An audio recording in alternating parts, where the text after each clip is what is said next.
ਬਿਸਮਿਲ੍ਲਾਹਿਰਰਹਿਮਾਨਿਰਰਹੀਮ अस्सलाम वालेकुम सत श्री अकाल ਦੋਸਤੋ ਅੱਜ ਅਸੀਂ ਤੁਹਾਨੂੰ ਵਿਜ਼ਿਟ ਕਰਾਵਾਂਗੇ ਇੱਕ ਸਬਜ਼ ਮਿਰਚ ਦੇ ਖੇਤ ਦੀ ਤੇ ਜਿਹੜੇ ਉਹਦੇ ਓਨਰ ਨੇ ਉਹਨਾਂ ਕੋਲੋਂ ਅਸੀਂ ਚੰਦ ਮਾਲੂਮਾਤ ਹਾਸਲ ਕਰਕੇ ਤੁਹਾਡੀ ਖਿਦਮਤ 'ਚ ਪੇਸ਼ ਕਰਾਂਗੇ। ਦੋਸਤੋ ਅਸੀਂ ਉਹਨਾਂ ਕੋਲੋਂ ਪੁੱਛਾਂਗੇ ਕਿ ਤੁਸੀਂ ਇਹ ਪਨੀਰੀ ਉਗਾਉਂਦੇ ਹੋ ਜਾਂ ਕਿ ਇਹ ਬੀਜ ਤੁਸੀਂ ਡਾਇਰੈਕਟ ਲਗਾਇਆ ਹੈ ਔਰ ਕਿੰਨਾ ਤੁਹਾਡਾ ਇਹ 'ਚ ਖਰਚਾ ਹੁੰਦਾ ਹੈ ਔਰ ਕਿੰਨੀ ਤੁਸੀਂ ਸਪਰੇਅ ਕਰਦੇ ਹੋ ਔਰ ਉਸ ਤੋਂ ਬਾਅਦ ਫਿਰ ਕਿੰਨਾ ਇਹਦੇ 'ਚ ਫ਼ਾਇਦਾ ਤੁਸੀਂ ਹਾਸਲ ਕਰ ਸਕਦੇ ਹੋ। ਦੋਸਤੋ ਇਹਨਾਂ ਦੀ ਬਿਮਾਰੀਆਂ ਦੇ ਮਤਲਬ ਵੀ ਅਸੀਂ ਭਾਈ ਕੋਲੋਂ ਪੁੱਛਾਂਗੇ ਤੇ ਤਾਂ ਕਿ ਤੁਹਾਡੀ ਮਾਲੂਮਾਤ 'ਚ ਸਾਡੀ ਮਾਲੂਮਾਤ 'ਚ ਇਜ਼ਾਫਾ ਹੋ ਸਕੇ। ਤੇ ਦੋਸਤੋ ਉਸ ਤੋਂ ਪਹਿਲੇ ਤੁਹਾਡੇ ਦੋਸਤਾਂ ਅੱਗੇ ਗੁਜ਼ਾਰਿਸ਼ ਹੈ ਕਿ ਅਗਰ ਤੁਸੀਂ ਅਜੇ ਤੱਕ ਸਾਡਾ ਚੈਨਲ ਸਬਸਕ੍ਰਾਈਬ ਨਹੀਂ ਕੀਤਾ ਤਾਂ ਤੇ ਪਲੀਜ਼ ਸਾਡੇ ਚੈਨਲ ਨੂੰ ਜ਼ਰੂਰ ਸਬਸਕ੍ਰਾਈਬ ਕਰ ਲਓ ਤੇ ਅਗਰ ਤੁਸੀਂ ਪਹਿਲੇ ਤੋਂ ਸਾਡੇ ਸਬਸਕ੍ਰਾਈਬਰ ਹੋ ਤੇ ਅਸੀਂ ਦਿਲ ਤੋਂ ਤੁਹਾਡੇ ਸ਼ੁਕਰਗੁਜ਼ਾਰ ਹਾਂ। ਤੇ ਚਲੋ ਦੋਸਤੋ ਵੀਡੀਓ शुरू करने हैं। भाईजान अस्सलाम वालेकुम। वालेकुम सलाम। भाई क्या हाल जी, ठीक हो? हाँ ठीक ठाक शुक्र अल्लाह। सुनाओ से ठीक जे? करम अल्लाह। ਇਹ ਕਾਦੀ ਫਸਲ ਲਗਾਈ ਦੀ ਹੈ? मिर्चा। ਮਿਰਚਾਂ, ਸਬਜ਼ ਮਿਰਚ ਹੈ। हाँ जी। ਅੱਛਾ ਤੇ ਆਪਣਾ ਜਰਾ ਤਾਰਫ ਕਰਾਓ ਸਾਡੇ ਦੋਸਤਾਂ ਨੂੰ ਕਿ ਕੀ ਨਾਮ ਹੈ ਆਪਣਾ? मेरा नाम मोहम्मद नवाज है। ਮੁਹੰਮਦ ਨਵਾਜ਼। हाँ जी। ਤੇ ਨਵਾਜ਼ ਭਾਈ ਇਹ ਪਿੰਡ ਕਿਹੜਾ ਜੇ? छन्नी ਛੰਨੀ। छन्नी बागड़ी। ਛੰਨੀ ਬਾਗਣੀਆਂ, ਮਾਸ਼ਾਅੱਲਾ ਜੀ। ਤੇ ਇਹ ਸਾਨੂੰ ਦੱਸੋ ਜਰਾ ਦੋਸਤਾਂ ਨੂੰ ਕਿ ਇਹ ਤੁਸੀਂ ਬੀਜ ਲਗਾਇਆ ਦਾ ਜਾਂ ਪਨੀਰੀ ਲਗਾਈ ਦੀ? ये पनीरी लगाई थी।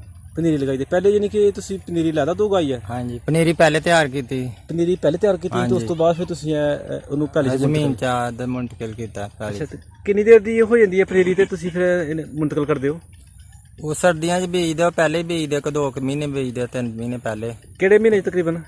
वो 11वें महीने च बीज दी था। 11ਵੇਂ 12ਵੇਂ ਮਹੀਨੇ 'ਚ ਹੈ? हाँ जी। ਅੱਛਾ तो फिर दूसरे महीने जाता पहले च मुंतकिल कर दी था। ਯਾਨੀ ਕਿ ਦੋ ਕੁ ਮਹੀਨੇ ਦਾ ਪੌਦਾ ਹੋ ਜਾਏ ਤਾਂ ਤੁਸੀਂ ਫਿਰ ਉਹਨੂੰ ਪੈਲੀ 'ਚ ਮੁੰਤਕਲ ਕਰ ਦਿੰਦੇ। हाँ जी। ਤੇ ਸਾਰੇ ਦੋਸਤਾਂ ਨੂੰ ਦੱਸੋ ਜਰਾ ਕਿ ਜ਼ਮੀਨ ਦੀ ਤਿਆਰੀ ਕਿਸ ਤਰ੍ਹਾਂ ਕਰਦੇ ਹੋ, ਇਹਦੇ ਕਿਸ ਤਰ੍ਹਾਂ ਨੂੰ ਲਗਾਉਣ ਵਾਸਤੇ ਤਿਆਰ ਕਰ ਲੈਂਦੇ ਹੋ? ਜ਼ਮੀਨ ਨੂੰ ਅੱਛੀ ਤਰ੍ਹਾਂ ਹਲ ਚਲਾਈਦਾ। ਅੱਛਾ ਹਾਂਜੀ ਦੇਸੀ ਹਲ ਚਲਾਈਦਾ 2-3 ਦਫਾ, ਰੂਟਾਵੇਟਰ ਫੇਰੀਦਾ 3 ਦਫਾ 2 ਦਫਾ। ਅੱਛਾ ਤੇ ਉਸ ਤੋਂ ਬਾਅਦ ਫਿਰ ਖੇਲਾਂ ਬਣਾ ਦਈਦਾ। ਅੱਛਾ ਖਾਦ ਪਾਈ ਦਾ। ਸਾਨੂੰ ਤੁਸੀਂ 1 ਏਕੜ ਦਾ ਦੱਸੋ ਕਿ 1 ਏਕੜ 'ਚ ਕਿੰਨੀ ਖਾਦ ਲੱਗਦੀ ਹੈ ਤਕਰੀਬਨ? 1 ਏਕੜ 'ਚ ਖਾਦ ਤਕਰੀਬਨ 2 ਬੋਰੀਆਂ ਲੱਗਦੀ ਹੈ। ਉਧਰ ਖੇਤ ਪਾਓ ਤੇ ਤਕਰੀਬਨ ਮੇਰੇ ਕੋਲ 5000 ਦੀ 5-6000 ਦੀ ਖਾਦ ਬਣਦੀ ਹੈ। ਅੱਛਾ ਤੇ ਕੋਈ ਦਵਾਈ ਵਗੈਰਾ ਵੀ ਥੱਲੇ ਪਾਉਂਦੇ ਹੋ? ਥੱਲੇ ਜ਼ਹਿਰ ਪਾਈ ਦਾ ਫਰੂਆਡਾਨ। ਅੱਛਾ ਹਾਂਜੀ ਤੇ ਉਹਨੂੰ ਤਿਆਰ ਕਰਕੇ ਫਿਰ ਖੇਲਾ ਬਣਾਉਂਦੇ ਹੋ? ਹਾਂਜੀ। ਅੱਛਾ ਖੇਲਾਂ ਦੀ ਜਰਾ ਤੁਹਾਨੂੰ ਬਣਾਵਟ ਦੱਸੋ ਜਰਾ। ਇਹ ਦੋਸਤੋ ਤੁਸੀਂ ਦੇਖ ਸਕਦੇ ਹੋ ਹਾਂਜੀ। ਇਹ ਇਤਨੇ ਫਾਸਲੇ ਉੱਤੇ ਇੱਕ ਖੇਲ ਹੈ। ਹਾਂਜੀ ਇਹ ਤਕਰੀਬਨ ਫਾਸਲਾ ਇਹਨਾਂ ਦਾ ਬਣ ਜਾਂਦਾ 1.5 ਫੁੱਟ ਦਾ। 1.5 ਫੁੱਟ ਦਾ ਇਹ ਤਕਰੀਬਨ। ਹਾਂਜੀ ਅੱਛਾ ਦੱਸੋ ਜਰਾ ਸਾਨੂੰ ਦੋਸਤਾਂ ਨੂੰ ਕਿ ਇਹਦਾ ਤੁਹਾਡਾ ਕਿੰਨੀ ਦੇਰ ਦਾ ਪੌਦਾ ਹੋ ਜਾਂਦਾ ਤੇ ਤੁਹਾਨੂੰ ਇਹ ਫਲ ਦੇਣਾ ਸ਼ੁਰੂ ਕਰ ਦਿੰਦਾ? ਕੋਈ 1.5 ਮਹੀਨੇ 'ਚ ਤਿਆਰ ਹੋ ਜਾਂਦਾ। 1.5 ਮਹੀਨੇ 'ਚ ਫਲ ਦੇਣਾ ਸ਼ੁਰੂ ਕਰ ਦਿੰਦਾ। ਤੇ ਇਹ ਕਿਹੜਾ ਬੀਜ ਜੇ?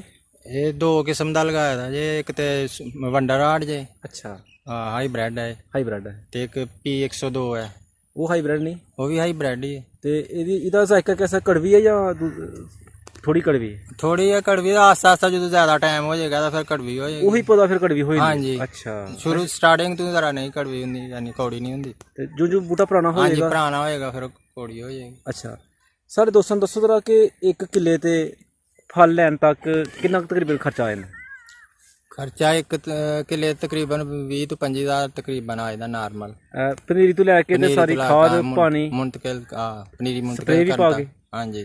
ਅੱਛਾ ਹੁਣ ਦੱਸੋ ਜਰਾ ਕਿ ਉਸ ਤੋਂ ਬਾਅਦ ਚ ਵੀ ਤੁਸੀਂ ਕਰਦੇ ਹੋ ਖਾਦ ਵਗੈਰਾ ਪਾਉਂਦੇ ਹੋ? हाँ जी खाद पाई दा, पानी ना फ्लड करी दा। ਟੋਟਲੀ ਸੀਜ਼ਨ ਤੱਕ ਕਿੰਨੀ ਕੁ ਖਾਦ ਪਾ ਹੜਦੇ ਤਕਰੀਬਨ? ਤਕਰੀਬਨ ਕਿੱਲੇ ਦੇ ਏਕੜ ਦੇ ਹਿਸਾਬ ਕੋਈ 7-8 ਬੋਰੀਆਂ ਪਹਾੜੀ ਦਾ। 7-8 ਬੋਰੀਆਂ। ਹਾਂਜੀ। ਤੇ ਜਿਹੜਾ ਤੁਸੀਂ 20-25000 ਦੱਸਿਆ ਉਹ ਸਿਰਫ ਤੁਸੀਂ ਜ਼ਮੀਨ ਦੀ ਤਿਆਰੀ ਦਾ ਤਿਆਰੀ ਤੱਕ। ਹਾਂਜੀ ਅੱਛਾ। ਬਾਅਦ ਚ ਦਾ ਖਰਚਾ ਉਹ ਤੇ ਲੈਦਾ ਇੱਕ। ਅੱਛਾ ਇਹ ਬਾਅਦ ਚ ਤੁਹਾਡਾ ਸਪਰੇਅ ਦਾ ਸ਼ਡਿਊਲ ਕੀ ਹੈ ਜਰਾ ਦੱਸੋ ਜਰਾ। ਸਪਰੇਅ ਅਸੀਂ ਤਕਰੀਬਨ ਹਫਤੇ ਬਾਅਦ ਕਰੀਦਾ ਇਹਨੂੰ। 1 ਹਫ਼ਤੇ ਬਾਅਦ? ਹਾਂਜੀ।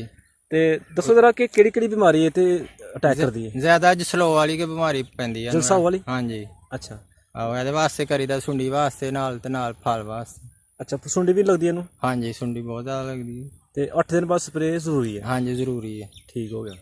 ਤੇ ਇਹ ਵੀ ਦੱਸੋ ਜਰਾ ਸਾਨੂੰ ਕਿ 1 ਏਕੜ ਜਿਹੜਾ ਪੂਰੇ ਸੀਜ਼ਨ 'ਚ, ਔਰ ਪਹਿਲੇ ਦੱਸੋ ਜਰਾ ਕਿ ਕਿੰਨੀ ਦੇਰ ਤੱਕ ਤੁਸੀਂ ਇਹ ਫਲ ਲੈਂਦੇ ਹੋ ਔਰ ਦੂਸਰਾ ਦੱਸੋ ਕਿ ਕਿੰਨਾ ਤੁਸੀਂ ਇਹ 'ਚੋਂ ਪੈਸੇ ਇਕੱਠੇ ਕਰ ਸਕਦੇ ਹੋ ਪੂਰੇ ਸੀਜ਼ਨ 'ਚ? ਫਲ ਹੈ ਤਕਰੀਬਨ ਚੱਲਣਾ ਹੁਣ 10ਵੇਂ ਮਹੀਨੇ ਤੱਕ ਚੱਲਣੀ ਹੈ। 10ਵੇਂ 11ਵੇਂ ਤੱਕ ਚੱਲਦੀ ਰਹਿੰਦੀ ਹੈ। ਅਗਰ ਬਾਰਿਸ਼ਾਂ ਨਾ ਹੋਣ ਤਾਂ ਫਿਰ ਤਾਂ ਬਹੁਤ ਚੱਲਦਾ ਰਹਿੰਦਾ ਹੈ। ਜੇ ਜ਼ਿਆਦਾ ਬਾਰਿਸ਼ਾਂ ਹੋਣ ਤਾਂ ਫਿਰ ਉਹ ਸੁੱਕ ਵੀ ਸਕਦੀਆਂ ਬਿਮਾਰ। ਸੁੱਕ ਸਕਦੀ ਹੈ? ਹਾਂਜੀ। ਤੇ ਜੇ ਮੌਸਮ ਠੀਕ ਰਹੇ ਤਾਂ ਫਿਰ 11ਵੇਂ 12ਵੇਂ ਮਹੀਨੇ ਤੱਕ ਟੋਟਲੀ ਇੱਕ ਜਿਹੜੀ ਆਮਦਨ ਹੈ ਟੋਟਲੀ ਉਹ ਦੱਸੋ ਜਰਾ ਕਿ ਕਿੰਨੀ ਕੁ ਤਕਰੀਬਨ ਅਸੀਂ ਇਕੱਠੀ ਕਰ ਸਕਦੇ ਹਾਂ ਪੂਰੇ ਸੀਜ਼ਨ 'ਚ? ਪੂਰੇ ਸੀਜ਼ਨ ਚ ਤਕਰੀਬਨ ਉਹ ਤੇ ਬਾਜ਼ਾਰ ਨਾਲ ਹੀ ਮਾਰਕੀਟ ਅੱਛਾ ਰੇਟ ਮਿਲ ਜਾਏ ਤੇ ਤਕਰੀਬਨ 1.5 ਲੱਖ 2 ਵੀ ਬਣ ਸਕਦਾ ਹੈ। ਨਹੀਂ ਕਿ ਪੂਰੇ ਸੀਜ਼ਨ 'ਚ 1.5-2 ਲੱਖ ਅਸੀਂ ਹਾਂਜੀ ਕਮਾ ਸਕਦੇ ਕਮਾ ਸਕਦੇ ਹਾਂ। ਅੱਛਾ, ਤੇ ਜੇ ਨਾਰਮਲ ਰੇਟ ਰਹੇ ਤਾਂ ਫਿਰ ਘੱਟ ਵੀ ਹੋ। ਤੇ ਖਰਚਾ ਵੀ ਜਿਹੜਾ ਤਕਰੀਬਨ ਉਹ ਵੀ ਤੁਸੀਂ 50,000 ਦਾ ਲਗਾ ਲਓ ਟੋਟਲੀ ਹਾਂਜੀ ਖਰਚਾ। ਟੋਟਲ 50,000 ਏਕੜ ਤੇ ਆ ਜਾਂਦਾ। ਠੀਕ ਹੋ ਗਿਆ। ਤੇ ਸਾਨੂੰ ਜਰਾ ਕੋਈ ਫਲ ਦਿਖਾਓ ਜਰਾ ਕਿ ਕਿੰਨਾ ਕੁ ਫਲ ਲੱਗਾ ਆਪਣੇ ਕਿਸੇ ਪੌਦੇ ਨੂੰ। ਆਹ ਪੌਦੇ ਦੇਖੋ ਮਾਸ਼ਾਅੱਲਾ ਜੀ ਮਾਸ਼ਾਅੱਲਾ। ਇਹ ਨਾ ਵੀ ਅੱਛਾ, ਕਿੰਨੀ ਦੇਰ ਬਾਅਦ ਇਹ ਤੜਾਈ ਕਰਦੇ ਹੋ ਤੁਸੀਂ? ਤੁੜਾਈ ਤਾਂ ਸਟਾਰਟ ਹੀ ਰਹਿੰਦੀ ਆ ਤਕਰੀਬਨ ਪਿੱਛੇ ਤੋੜੀ ਜਾਈਦਾ ਤੇ ਬਾਅਦ ਚ ਉਸ ਇੰਨੀ ਕੁ ਤੁਸੀਂ ਕੋਈ ਹਿੱਸੇ ਮੁਖਤਸਰ ਕੀਤੇ ਦੇ ਨੇ ਕਿ ਇਧਰੋਂ ਅੱਜ ਤੋੜਨੀ ਇਧਰੋਂ ਅੱਜ, ਜਾਂ ਲਗਾਤਾਰ ਹਰ ਬੂਟੇ ਤੋਂ ਹਰ ਰੋਜ਼ ਤੋੜਦੇ ਹੋ? ਹਰ ਤੋਂ ਜਗ੍ਹਾ ਰੋਜ਼ ਨਹੀਂ ਤੋੜਦੇ। ਹਾਂ, ਉਹ ਇੱਕ ਸਾਈਡ ਤੋਂ ਸ਼ੁਰੂ ਕਰੀਦਾ ਨੇ ਪਿੱਛੋਂ ਤੜਾਈ ਕਰੀ ਜਾਈਦਾ, ਫਿਰ ਉਹ ਦੁਬਾਰਾ ਜਦੋਂ ਫਿਰ ਉਸ ਜਗ੍ਹਾ ਤੇ ਆਣਾ ਫਿਰ ਉਹ ਭਰੀ ਜਾਂਦੀ ਹੈ ਪਿੱਛੋਂ। ਤੇ ਕਿੰਨੀ ਕੁ ਤੜਾਈ ਹੁੰਦੀ ਹੈ ਇੱਕ ਕਿੰਨਾ ਕੁ ਜਗ੍ਹਾ ਡੇਲੀ ਤੋੜਦੇ ਅਸੀਂ ਤਕਰੀਬਨ 2-3 ਬੋਰੀਆਂ ਤੋੜੀਦਾ ਜ਼ਿਆਦਾ। ਇਹ ਕਿੰਨੀ ਜਗ੍ਹਾ ਕਿੰਨੀ ਕੁ ਜਗ੍ਹਾ ਚੋਂ 3 ਬੋਰੀਆਂ ਇਕੱਠੀਆਂ ਕਰ ਲੈਂਦੇ ਹੋ? ਕੋਈ 10 ਕੇ ਮਰ ਲਿਆ ਜੀ। 10 ਮਰਲਿਆਂ ਚੋਂ 3 ਬੋਰੀਆਂ ਇਕੱਠੀ ਹੋ ਜਾਂਦੀ ਹੈ। ਤੇ ਇੱਕ ਬੋਰੀ 'ਚ ਤਕਰੀਬਨ ਕਿੰਨੀ ਧੜੀ ਹੁੰਦੀਆਂ ਨੇ? 10-12 ਤੜੀਆਂ। 10-12 ਧੜੀਆਂ ਇੱਕ ਬੋਰੀ 'ਚ। ਹਾਂਜੀ। ਤੇ ਇੱਕ ਧੜੀ ਦੀ ਜਰਾ ਕੀਮਤ ਦੱਸ ਸਕਦੇ ਹੋ ਸਾਨੂੰ ਕਿੰਨੀ ਹੈ? ਅੱਜ ਕੱਲ ਤੇ ਕੋਈ 100 ਰੁਪਏ ਚੱਲਦਾ ਪਿਆ ਜੀ। ਅੱਛਾ, 100 ਰੁਪਏ ਧੜੀ ਚੱਲਦੀ ਪਈ ਹੈ। ਹਾਂਜੀ। ਅੱਛਾ, ਇਹ ਸਦਾਬਹਾਰ ਮਿਰਚ ਨਾ ਸਦਾਬਹਾਰ? ਹਾਂਜੀ ਸਦਾਬਹਾਰ ਹੀ ਹੈ। ਠੀਕ ਹੋ ਗਿਆ। ਤੇ ਮੈਕਸਿਮਮ ਸਾਨੂੰ ਦੱਸੋ ਜਰਾ ਕਿ ਰੋਜ਼ਾਨਾ ਦੀ ਕਿੰਨੀ ਕੁ ਆਮਦਨ ਇਸ ਵਕਤ ਤੁਹਾਨੂੰ ਆ ਰਹੀ ਹੈ? ਰੋਜ਼ਾਨਾ ਉਹੀ 2500-3000 ਤਕਰੀਬਨ ਆਉਂਦਾ ਪਿਆ। 2000-2500 ਤੁਸੀਂ ਤੁਹਾਨੂੰ ਆਮਦਨ ਹੁੰਦੀ ਪਈ ਹੈ। ਹਾਂਜੀ। ਤੇ ਅਗਰ ਤੁਸੀਂ ਪੂਰੀ ਪੈਲੀ ਤੋੜੋ ਤੇ ਫਿਰ ਤੇ ਇਨਸ਼ਾਅੱਲਾ ਕਾਫੀ ਆਮਦਨ ਹੋ ਜਾਂਦੀ ਹੈ। ਹਾਂਜੀ ਉਹ ਤਾਂ ਫਿਰ ਜ਼ਿਆਦਾ ਹੋ ਜਾਂਦਾ। ਤੇ ਬਹੁਤ ਸ਼ੁਕਰੀਆ ਵੀਰ ਜੀ, ਮਿਹਰਬਾਨੀ। ਅੱਲਾਹ ਪਾਕ ਤੁਹਾਨੂੰ ਖੁਸ਼ ਰੱਖੇ ਔਰ ਤੁਹਾਨੂੰ ਬਰਕਤ ਦੇ ਇਸ ਜਿਹੜੀ ਤੁਸੀਂ ਫਸਲ ਤੁਸੀਂ ਲਗਾਈ ਦੀ ਹੈ। ਤੁਸੀਂ ਸਾਡੇ ਦੋਸਤਾਂ ਨਾਲ ਬੜੀਆਂ ਅੱਛੀਆਂ ਗੱਲਾਂ ਕੀਤੀਆਂ, ਉਹ ਮਫੀਦ ਮਸ਼ਵਰੇ ਦਿੱਤੇ।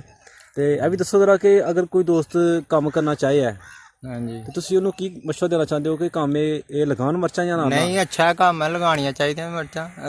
ਲੰਬੀ ਫਸਲ ਹੁੰਦੀ ਹੈ ਤਾਂ ਮੁਨਾਫਾ ਜ਼ਿਆਦਾ ਮਿਲਦਾ ਹੈ। ਜ਼ਿਆਦਾ ਮਿਲਦਾ ਹਾਂਜੀ ਲਗਾ ਬਜਾਏ ਕਿ ਦੂਸਰੀ ਹੋਰ ਕੋਈ ਫਸਲ ਹੋਰ ਲਗਾਏ? ਫਸਲਾਂ ਤੋਂ ਬਜਾਏ ਮਿਰਚ ਲਗਾਉਣੀ ਚਾਹੀਦੀ ਹੈ। ਮਿਰਚ ਜ਼ਿਆਦਾ ਟਾਈਮ ਚਲਦੀ ਹੈ, ਲੰਬੀ ਫਸਲ। ਭਾਈ ਜਰਾ ਸਾਡੇ ਦੋਸਤਾਂ ਨੂੰ ਆਪਣਾ ਨੰਬਰ ਦੱਸ ਦਿਓ, ਕੋਈ ਤੁਹਾਡੇ ਕੋਲ ਮਸ਼ਵਰਾ ਲੈਣਾ ਚਾਹੁੰਦੇ। 0333 87 24 837। ਬਹੁਤ ਸ਼ੁਕਰੀਆ, ਮਿਹਰਬਾਨੀ। अस्सलाम वालेकुम। बहुत शुक्रिया वीर जी, मेहरबानी। अल्लाह पाक खुश रखे। Thank you.